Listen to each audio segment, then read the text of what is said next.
Tawuran remaja serang polisi. Pedagang sate di Mandailing naik haji.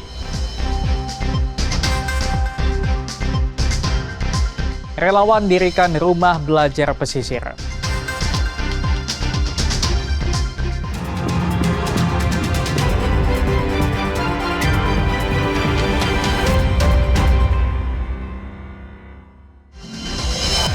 Halo, selamat pagi saudara. Kompas Sumut hari ini hadir dengan beragam informasi penting dan menarik dari Sumatera Utara. Selain 3 sorotan tadi, sejumlah informasi lain akan kami sajikan dalam Kompas Sumut. Bersama saya Emir Syapurba, inilah Kompas Sumut selengkapnya di Kompas TV, independen terpercaya.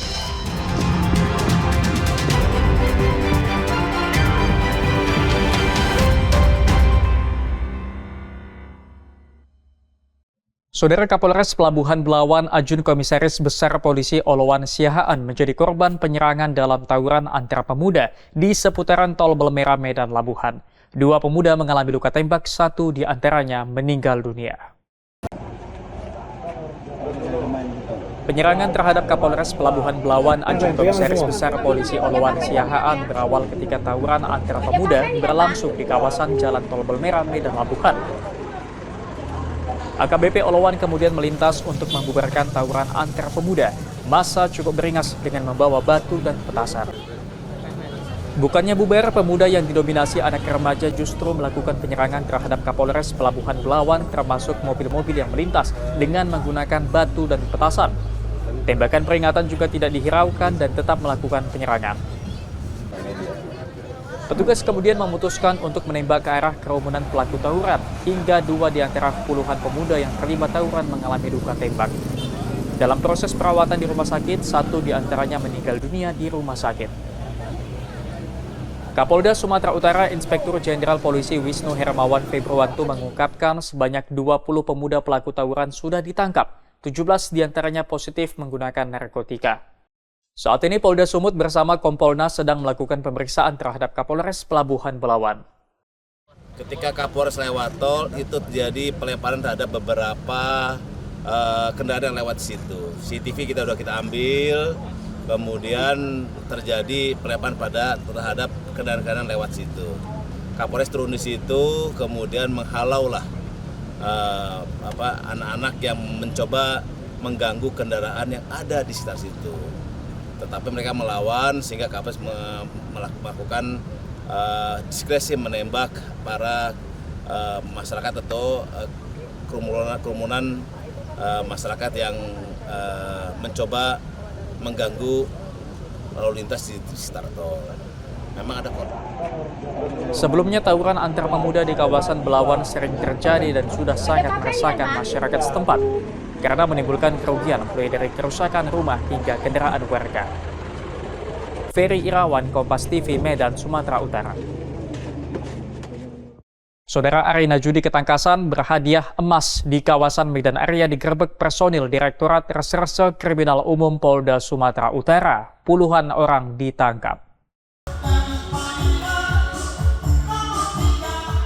Ini adalah rekaman video amatir saat tim Tebas Jatanras Polda Sumatera Utara menggerebek area food court sebuah mal di kawasan Medan Area Kota Medan. Lokasi ini dijadikan arena judi ketangkasan. Saat penggerebekan terlihat puluhan orang tengah asik mendengarkan suara pengelola judi yang membacakan nomor undian. Para pemain juga terlihat serius menatap layar monitor berisi angka-angka yang dicocokkan dengan angka yang sudah ditebak lebih dulu oleh pemain. Jika sesuai dengan nomor yang diisi pada kupon yang dibeli seharga Rp50.000, maka mereka mendapatkan 1 gram emas antap.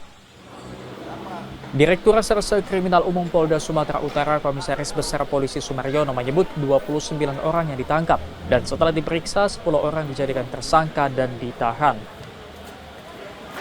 Selain menetapkan 10 orang tersangka, petugas juga menyita sejumlah barang bukti seperti emas, uang 7 juta lebih dan alat pendukung lainnya. Mereka bermodus yaitu main tebak-tebakan berbalas pantun dengan hadiah adalah emas yang ditukar dengan uang. Kemudian dari penindakan ini kami juga mengamankan sejumlah barang bukti yaitu emas, diantaranya adalah emas, kemudian baik itu emas anting, kemudian emas kalung. 10 pelaku yang ditahan memiliki peran yang berbeda-beda, mulai dari pengelola hingga pemain judi. Ferry Irawan, Kompas TV, Medan, Sumatera Utara. Saudara, rumah bandar narkoba di Bagan Percut Setuan, Kabupaten Deli Serdang digerebek personil Satres Narkoba Polrestabes Medan. Saat penggeledahan, petugas dihadang dan dilempari batu oleh rekan pelaku. Setelah sempat terlibat kejar-kejaran, petugas akhirnya mengamankan terduga bandar narkoba berinisial MJ di lantai 2 rumahnya. Petugas menemukan beberapa bungkus paket besar narkotika jenis sabu. Polisi juga menemukan beberapa alat hisap dan timbangan elektrik serta plastik pembungkus sabu paket siap edar. Penggerebekan yang dilakukan Satres Narkoba Polrestabes Medan sendiri sempat diwarnai dengan aksi penghadangan oleh warga yang menghalangi polisi ketika hendak menggeledah sebuah rumah. Polisi sempat dilempari batu dari berbagai arah ketika hendak melakukan penggeledahan. Kasatres Narkoba Polrestabes Medan, Ajun Komisaris Besar Polisi Tommy Arwan, menyebut dalam penggerebekan yang dilakukan pihaknya, total terdapat 2 pelaku. Salah satunya diduga merupakan bandar narkoba yang selama ini memasok narkoba ke kawasan Bagan Percut Setuan. Jadi pada malam hari ini kita melakukan kegiatan penggerebekan di salah satu rumah yang merupakan hasil pengembangan kita terhadap penggerebekan transaksi narkoba tadi siang, sehingga kita menuju lokasi ini, dan di lokasi ini kita melakukan penggeledahan dan mengamankan sejumlah barang bukti, termasuk juga 2 orang kita amankan. Kasus ini sendiri kini tengah dikembangkan polisi. 2 pelaku yang ditangkap masih didalami keterangannya, termasuk keterangan pelaku-pelaku lain yang lebih dulu ditangkap. Ferry Irawan, Kompas TV, Deli Serdang, Sumatera Utara. Pedagang sate naik haji, saksikan usai jeda.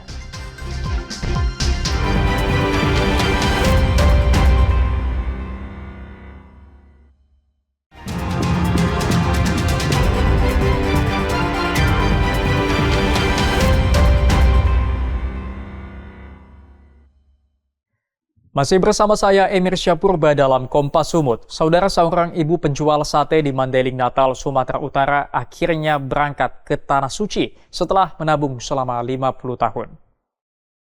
Labbaik Allahumma labbaik, labbaik la syarika laka labbaik, innal hamda wan ni'mata laka wal mulk la syarika lak.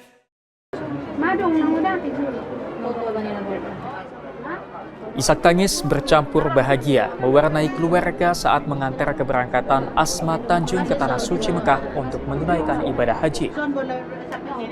Asma Tanjung merupakan pedagang sate berusia 78 tahun asal Kabupaten Mandailing Natal ini mengaku dengan tekun menyisihkan keuntungan hasil dagangannya.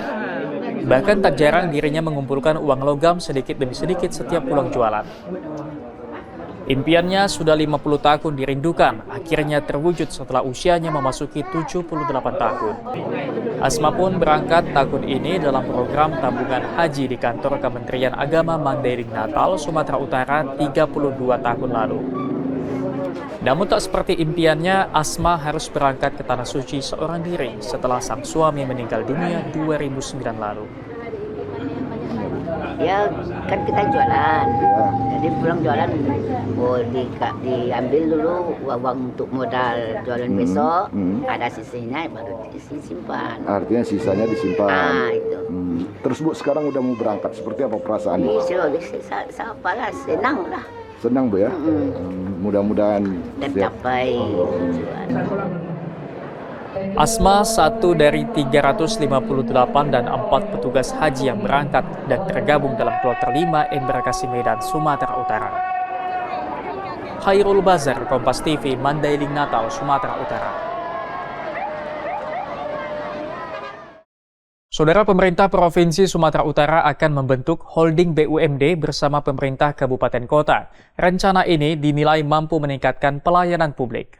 Hadirin yang kami hormati, kita dengarkan sambutan Pelaksanaan pembangunan berkelanjutan di Provinsi Sumatera Utara akan dilakukan dengan membentuk Holding Badan Usaha Milik Daerah BUMD. Holding BUMD ini nantinya akan meningkatkan SDM dan pelayanan publik. Wacana ini tertuang dalam Musyawarah Perencanaan Pembangunan Rencana Kerja Pemerintah Daerah 2026 Sumatera Utara yang berlangsung Senin di kantor Gubernur. Musrenbang ini dihadiri perwakilan dari Kementerian Dalam Negeri, Kementerian Pariwisata, Kementerian Investasi, Kementerian Perencanaan Pembangunan Nasional, Forkopimda Kabupaten Kota, serta perwakilan BUMD.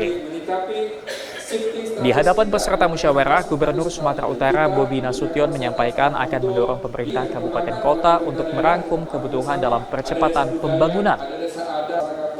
Untuk sasaran makro pembangunan disebutkan akan ada insentif fiskal untuk mendorong kinerja dan pelayanan publik di daerah masing-masing. Bobi Nasution mengusulkan dalam pengelolaan sumber daya alam dapat diterapkan holding BUMD antara provinsi dan kabupaten, sehingga dapat meningkatkan pelayanan publik, kemudian adanya dukungan bank daerah sebagai alternatif pembiayaan. Itu kan BUMD yang khusus pelayanan ya, seperti air. Sebenarnya BUMD ini semuanya mau memberikan pelayanan, cuman kadang-kadang mau investasi berat, uangnya nggak ada, melakukan pinjaman, kadang-kadang asetnya tidak mencukupi. Jadi asetnya bagus disatukan, tadi kami diskusikan dengan Pak Tony, jadi asetnya bisa disatukan baik dari provinsi, kabupaten, kota, sehingga nilai aset yang besar, jadi kalau maupun pembiayaan lebih gampang.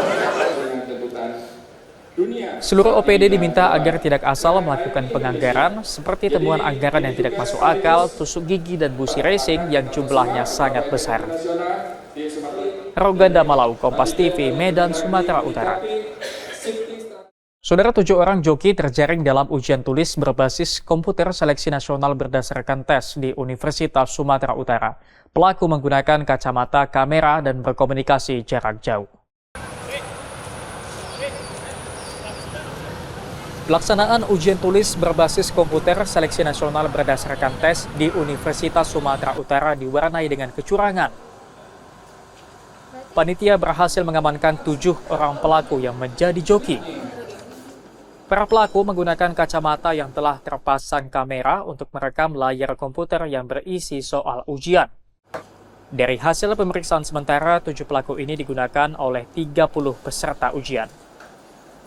Rektor Universitas Sumatera Utara yang juga menjabat Wakil Ketua 1 Tim Penanggung Jawab SNPMB 2025 Muryanto Amin mengatakan para pelaku telah diserahkan kepada polisi. Ia menghimbau agar para peserta jangan tergoda dengan tawaran perjokian sebab pihaknya akan terus memperbaiki pengawasan. Ada 5 orang yang melakukan praktek perjokian. Ya. Terus 5 orang ini berada di luar, 2 orang memang peserta yang di dalam. Nah, itu komunikasinya dengan tadi ada kacamata yang digunakan untuk merekam soal di monitor. Dari situ terkoneksi dengan pihak luar. Dari situ mereka memberikan jawaban di mikrofon kacamatanya itu. Di situ ketangkap karena ada teman sebelahnya yang ngomong ada yang berbuat curang dari pengawas. Panitia ujian tulis berbasis komputer seleksi nasional berdasarkan tes sendiri masih membahas sanksi yang akan diterapkan ke 30 peserta ujian yang menggunakan joki. Roganda Malau, Kompas TV, Medan, Sumatera Utara. Relawan dirikan Sanggar Rumah Belajar, saksikan usai jeda.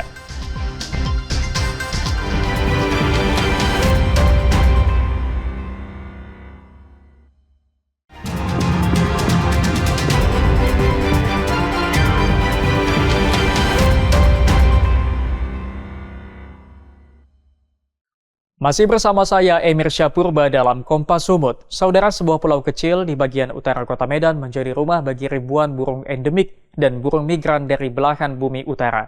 Selain menjadi rumah bagi ribuan burung, pulau seluas 1,3 hektar ini juga menjadi benteng alami saat air laut pasang. Berada di bagian utara kota Medan, tepatnya di seberang Laut Belawan, Pulau Burung menjadi persinggahan banyak burung. Tidak hanya burung endemik Sumatera, melainkan burung migran dari belahan bumi utara. Terdapat 2 spesies burung migran yang terdata di Pulau Burung seperti burung gajahan benggala yang berasal dari Rusia atau belahan bumi bagian utara dan burung trinil. Burung-burung migran ini biasanya datang antara bulan November hingga Februari.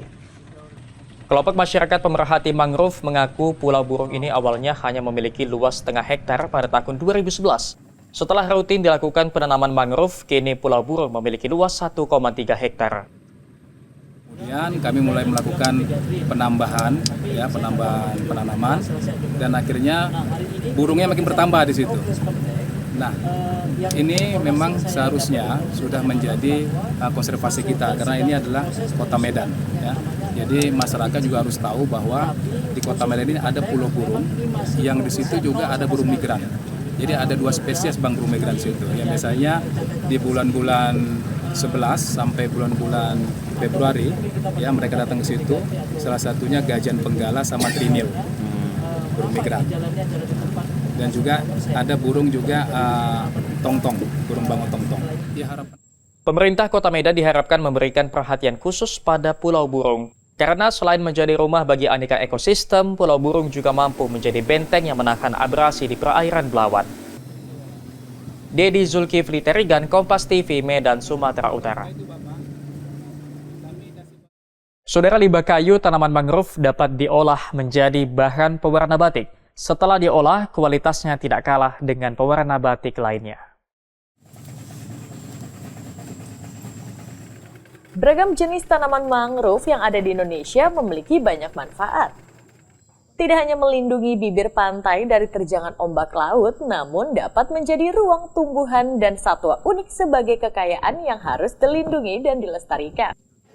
Seperti yang dilakukan Yagasu atau Yayasan Gajah Sumatera Utara, masyarakat yang berdedikasi untuk konservasi gajah dan ekosistem hutan mangrove ini tengah fokus pada pengembangan dan pemberdayaan limbah kayu mangrove sebagai bahan ekonomis karya batik, batik cantik, atau ekoprinting. Berbagai jenis limbah kayu mangrove yang cukup banyak di Indonesia dapat diolah hingga bernilai ekonomis. Namun dalam pengolahannya tetap menerapkan kelestarian. Hamidah, salah seorang perajin batik limbah kayu mangrove, mengatakan batik mangrove tidak kalah kuat kualitasnya dengan batik yang ada selama ini. Harga pun cukup bersaing, bahkan mampu memperkaya jenis batik di Indonesia. Dalam kreativitas membuat corak dan motif, batik mangrove ini tidak menggunakan bahan kimia. Walau warna dari limbah kayu mangrove tidak secerah batik umumnya, namun batik mangrove ini tidak mudah pudar. Sebenarnya membuat batik mangrove ini sama ya seperti mangrove seperti batik-batik yang lain ya. Cuman bedanya nanti di proses pewarnaan. Karena pewarnaan itu kita menggunakan limbah kayu mangrove itu nanti kita rebus sampai mengeluarkan warna. Itulah nanti yang dijadikan sebagai pewarna batik, pewarna kayunya gitu. Jadi kalau prosesnya itu sama, ada nanti dia menggambar, mencanting, kita ada nanti proses pengecapan. Saat diproduksi, batik mangrove tidak hanya dipasarkan di Sumatera Utara, namun kini sudah sampai juga ke Jakarta. Batik mangrove ini disebut unggul dalam pelestarian lingkungan karena bahannya tidak mencemari lingkungan dan bahan bakunya cukup banyak di tanah air. Tim Liputan Kompas TV, Medan, Sumatera Utara. Saudara, terdorong rasa prihatin dengan pendidikan anak-anak pesisir, sekelompok mahasiswa dan pelajar membuka sanggar rumah edukasi di Desa Bagan Percut, Kabupaten Deli Serdang. Di sini anak-anak putus sekolah diajarkan membaca dan menulis. Sebuah bangunan terbuka tanpa dinding di Dusun 19, Desa Bagan Percut dijadikan sanggar rumah edukasi anak pesisir. Di sini ratusan anak-anak yang mayoritas putus sekolah berkumpul untuk belajar membaca dan menulis di setiap akhir pekan.